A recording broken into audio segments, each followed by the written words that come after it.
नमस्ते। मैं Rajesh Naruka, assistant professor history, government college Kekri, इस वीडियो में आपका स्वागत करता हूं। आज हम थर्ड ईयर का जो टॉपिक है, बंगाल में ब्रिटिश राज्य की स्थापना, उसका अध्ययन करेंगे।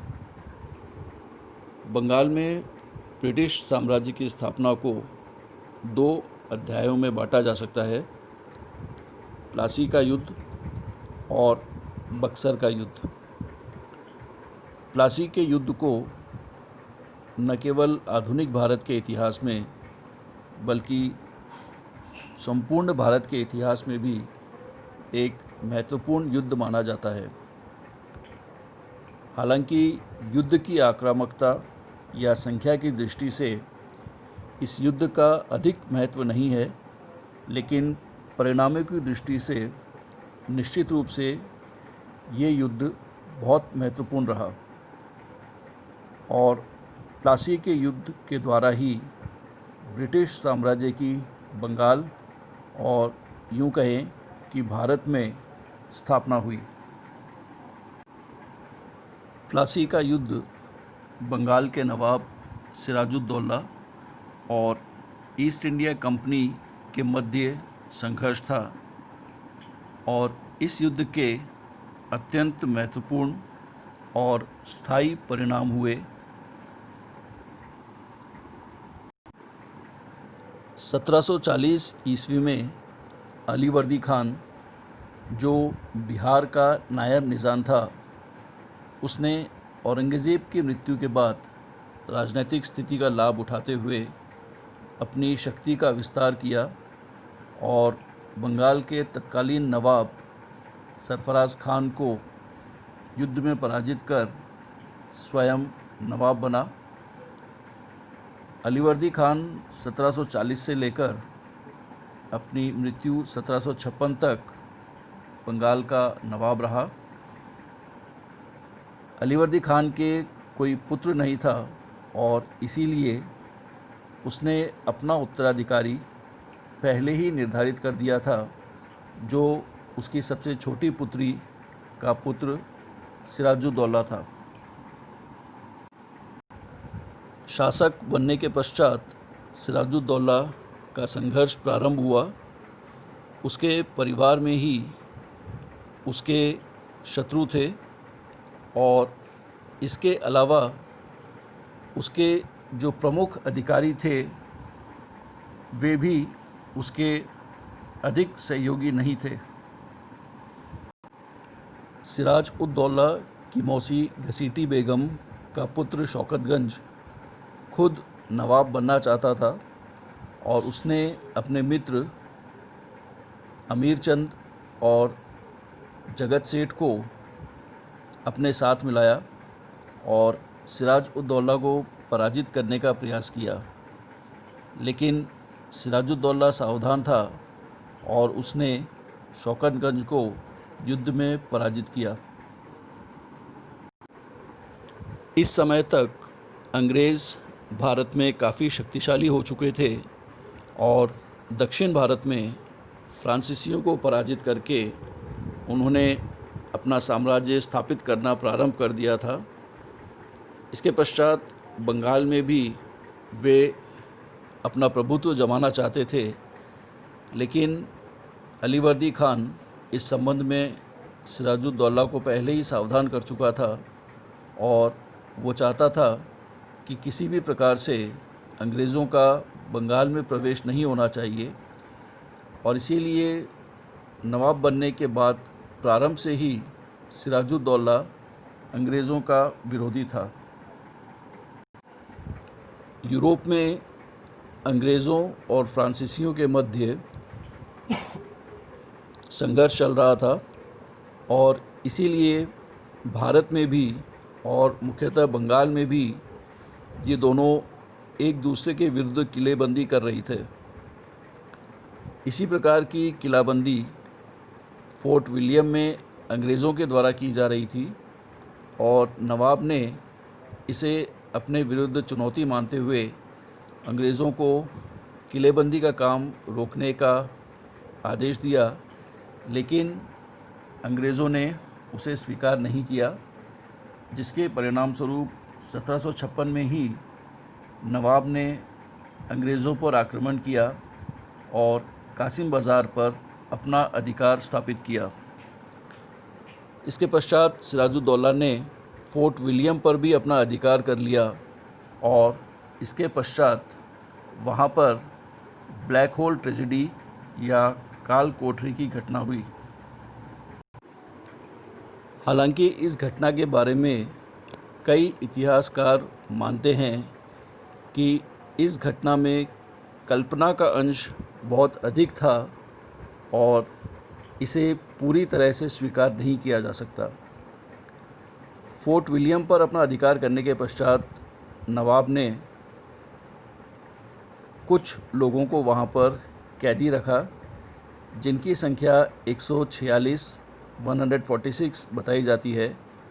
और ऐसा कहा जाता है कि जब उस दरवाज़े को बाद में खोला गया तो उसमें केवल 23 लोग ही जीवित बचे थे और इस कोठरी का साइज़ बहुत कम था, जिसके लिए माना जाता है कि यह 18 फीट लंबी और 14 फीट चौड़ी थी और इसमें किसी भी प्रकार से इतने अधिक लोगों को बंद नहीं किया जा सकता था। इस घटना के पश्चात रॉबर्ट क्लाइव को सैनिक मार्ग से और एडमिरल वॉटसन को जल मार्ग से नवाब के विरुद्ध भेजा गया और उन्होंने नवाब को पराजित करके उसके साथ अलीनगर की संधि स्थापित की।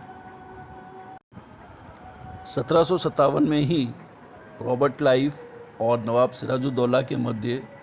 अलीनगर की संधि स्थापित हुई, जिसके द्वारा नवाब ने अंग्रेज़ों को वे सारी सुविधाएं प्रदान की जो उन्हें पूर्व में मुग़ल बादशाह से मिली थी। नवाब को सारी जब्त फैक्ट्रियों को और संपत्तियों को लौटाने के लिए भी बाध्य होना पड़ा और हर्जाने के रूप में भी उसे ईस्ट इंडिया कंपनी को बहुत बड़ी रकम देनी पड़ी और इस संधि से किसी भी प्रकार से नवाब संतुष्ट नहीं था। इधर ईस्ट इंडिया कंपनी भी नवाब से बहुत अधिक संतुष्ट नहीं थी और ईस्ट इंडिया कंपनी चाहती थी कि किसी ऐसे व्यक्ति को नवाब बनाया जाए जो कि उनके हित में काम कर सके और इसीलिए स्वाभाविक था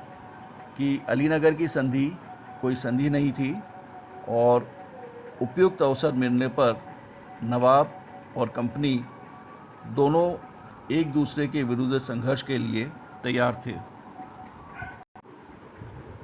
दोनों के मध्य संघर्ष अवश्यंभावी था और 1757 में दोनों के मध्य प्लासी का युद्ध हुआ। प्लासी के युद्ध से संबंधित कुछ महत्वपूर्ण व्यक्ति ये थे। नवाब सिराजुद्दौला, जो बंगाल का नवाब था और किसी भी प्रकार प्रारंभ से ही ईस्ट इंडिया कंपनी के विरुद्ध था और जिस प्रकार से ईस्ट इंडिया कंपनी मुग़ल बादशाह द्वारा दिए गए ट्रेड पास का गलत इस्तेमाल कर रही थी और बिना कर दिए व्यापार कर रही थी, वह ईस्ट इंडिया कंपनी के व्यापारियों और ईस्ट इंडिया कंपनी के विरुद्ध था। अन्य महत्वपूर्ण व्यक्ति मीर जाफ़र था, जो कि नवाब का सेनापति था और वही मुख्य रूप से नवाब के विरुद्ध हुआ था और ईस्ट इंडिया कंपनी ने उसके साथ एक समझौता स्थापित किया, जिसके द्वारा यह तय किया गया कि सिराजुद्दौला को नवाब के पद से हटाकर मीर जाफ़र को अगला नवाब बनाया जाएगा। इस प्रकार मीर जाफ़र को एक ट्रेटर या विश्वासघाती की संज्ञा दी जा सकती है।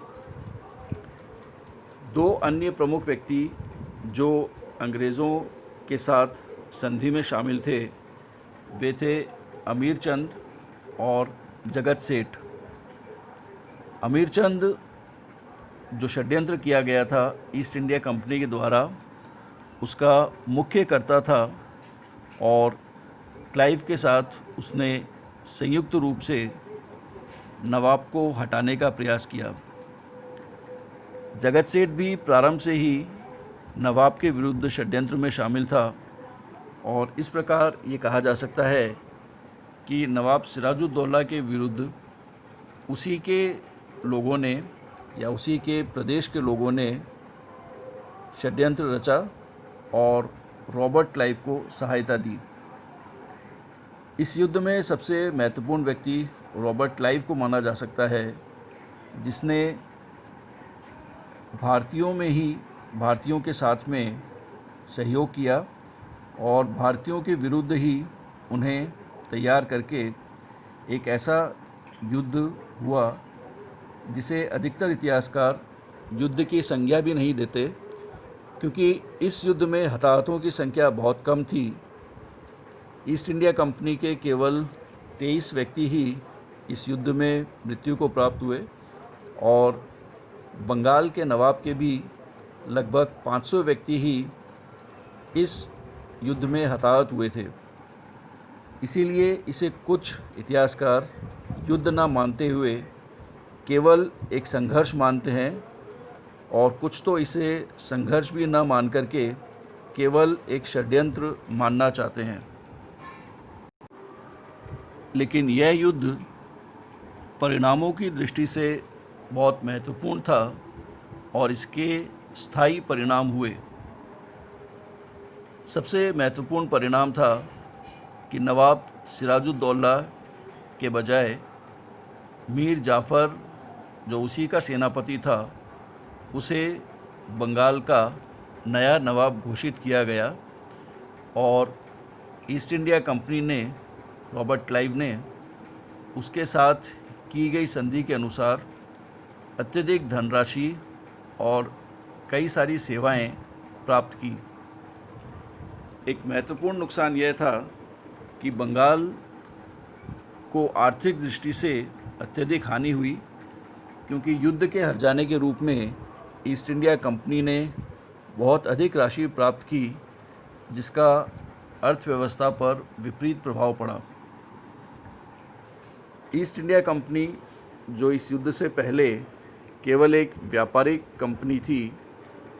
उसका स्टेटस अब बढ़ के एक ऐसी शक्ति के रूप में हो गया था जो अपनी इच्छा से नवाब बना सकती थी और अपनी इच्छा से बंगाल और आसपास में अधिकतर कार्य कर सकती थी। इस प्रकार एक ऐसी कंपनी जिसका आगमन भारत में केवल व्यापारिक उद्देश्यों से हुआ था, उसने भारत के राजनीतिक खोखलेपन का फ़ायदा लेते हुए अपना साम्राज्य स्थापित करने का प्रयास किया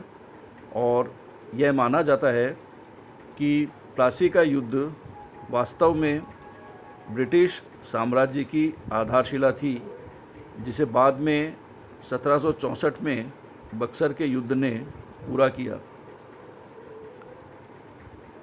एक अन्य परिणाम यह था कि ब्रिटिश ईस्ट इंडिया कंपनी सर्वोच्च सत्ता के रूप में उभरी और बंगाल में उसने पैरामाउंसी की स्थिति प्राप्त की। राजनीतिक और आर्थिक दृष्टि से निश्चित रूप से यह युद्ध हानिकारक रहा, लेकिन कई इतिहासकारों का यह भी मानना है कि नैतिक रूप से भी यह युद्ध अत्यधिक नुकसानदेह था और जिस प्रकार से रॉबर्ट क्लाइव ने प्रारंभ से ही षड्यंत्र की रचना की, जिसमें विभिन्न लोगों को उसने अपने साथ शामिल किया और बाद में कुछ संधियों पर कुछ इतिहासकारों के अनुसार उसने कुछ ऐसे हस्ताक्षर भी किए जो उसके स्वयं के नहीं थे और इस प्रकार से नैतिकता की सारी सीमाओं का उल्लंघन किया गया और इसीलिए इसे मॉरल डिग्रेडेशन ऑफ ब्रिटिशर्स भी माना जाता है। इस युद्ध के पश्चात ही गिफ्ट्स देने की परंपरा स्थापित हुई, जिससे माना जाता है कि अत्यधिक भ्रष्टाचार हुआ। इस प्रकार यह कहा जा सकता है कि बंगाल में ब्रिटिश साम्राज्य की स्थापना में प्लासी का युद्ध अत्यधिक महत्वपूर्ण था।